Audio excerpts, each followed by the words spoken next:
So as most of you know, I advocate eating a low-fat, high-carbohydrate diet predominated by fruit, or even a fruit-exclusive diet, which would be the optimal. And when I say low-fat, what I mean, to put a number to it, is getting approximately between 5 and 15% of total calories that you're eating from fat.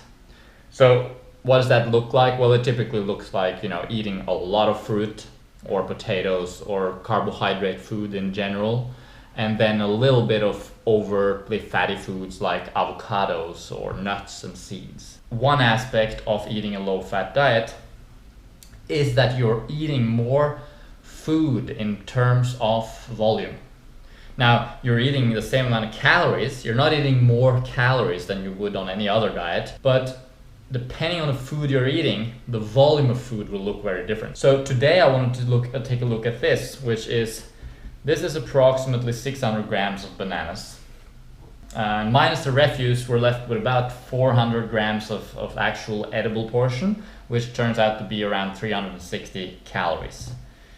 Now here we have 300 grams of avocado, so it's half as much. Edible portion probably around 200 grams of avocado, which again is around 360 calories. And the difference is basically that it's twice as much banana for the same amount of calories as an avocado. So if you were to eat only avocados, a high fat, it's averaged about 70% of calories from fat, at 170 calories or so per 100 grams, whereas bananas are about like 4% fat and around 90 calories or so per 100 grams. So if you were to eat only avocados, you would eat half as much volume in a day as you would if you ate only bananas. And this is significant because, of course, in terms of satiation, the volume of the food does play a role. If you want to be satiated, you want your stomach to be filled up. This is why things like oil, which is just 100% pure fat, very concentrated, do not satisfy, even though, it's possible to just, no one does that, but imagine it's possible to drink a glass of oil. If you think about it, people eat salads and then they pour lots of oil over it. You can consume 1,000 calories of oil like that, no problem. But do you think you're going to be satisfied from eating like this much food in a glass with oil? Of course not. You're not going to be satisfied from that. And the same is true with avocado to a lesser degree than with oil, of course, because it's more filling. It's less calorie dense than oil. Oil is 900 calories per 100 grams. This is 170. So you're going to eat a lot. You can eat a lot more avocados before you reach that point that you do with the oil. But the principle is still the same, that if you want to satisfy your need for filling up your stomach, which is a physiological need and it's part of the satiation process, you're better off with something like bananas. It's going to fill you up more for each calorie. That's just one thing, because the other thing is that we are also satiated by carbohydrates. And I've heard Dr. McDougall say once that when you breathe, you're not satisfied by air. You're satisfied by oxygen. The oxygen in the air satisfies you. And the same thing, he says, parallel then, is when you are hungry and when you eat, you're not satisfied, you're not satiated by food. You're satiated by carbohydrates. And this is interesting because this is mainly carbohydrate, whereas this is mainly fat. And fat takes longer to digest and to become viable energy, and doesn't sort of affect your blood sugar as much. And what you want when you're eating is to affect your blood sugar. When you affect your blood sugar by eating, you are telling your body, hey, there are calories coming in, there's fuel coming in. It senses that sugar.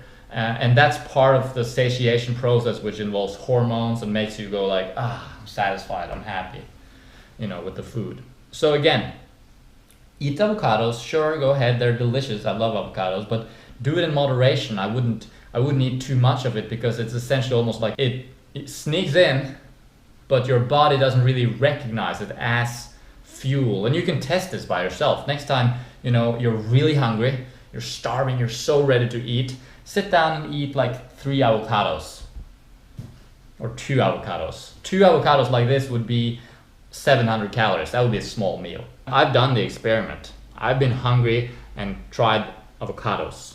I did it once in Cairns, Australia. I ate like 2 or even 3 avocados like this, almost 1,000 calories worth of avocado when I was super hungry.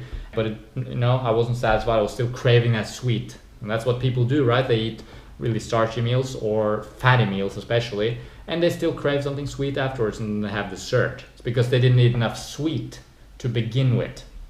So, the fat has a limited ability to satiate us as human beings, physiologically speaking. On the other hand, do you think twice as much as this, do you think 8 bananas like this would satisfy you though? I bet it would. I bet you would get to a point where you're just like, comfortably full.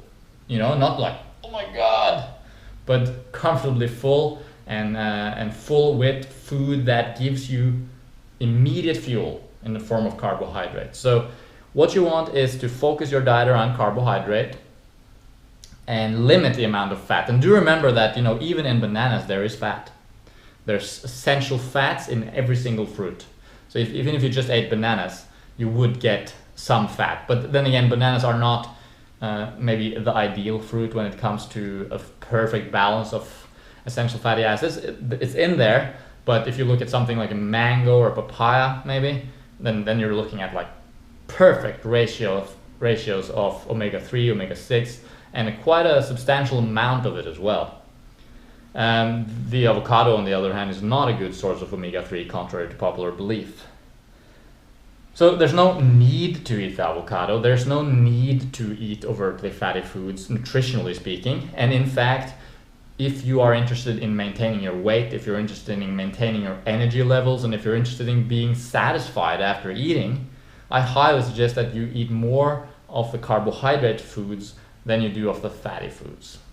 So that's all. I hope that makes sense to you. If you have any questions, you can always post them down below. You can send me an email and go to our website at Sweet Natural Living, where you can contact us there. We also have the ebook about bananas, everything about how to buy bananas, store bananas, ripen bananas, eat bananas, and why they're so awesome. So go ahead and check that out as well if you're interested in a fruit-based diet. And I look forward to talking to you in another video.